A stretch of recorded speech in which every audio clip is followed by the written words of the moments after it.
ইসলামে যারা দাসী তাদের চেহারা ঢাকার বিধান নাই।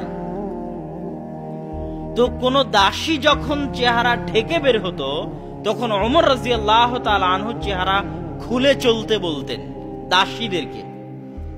কেননা চেহারা ঢাকা হচ্ছে, পর্দা করা হচ্ছে।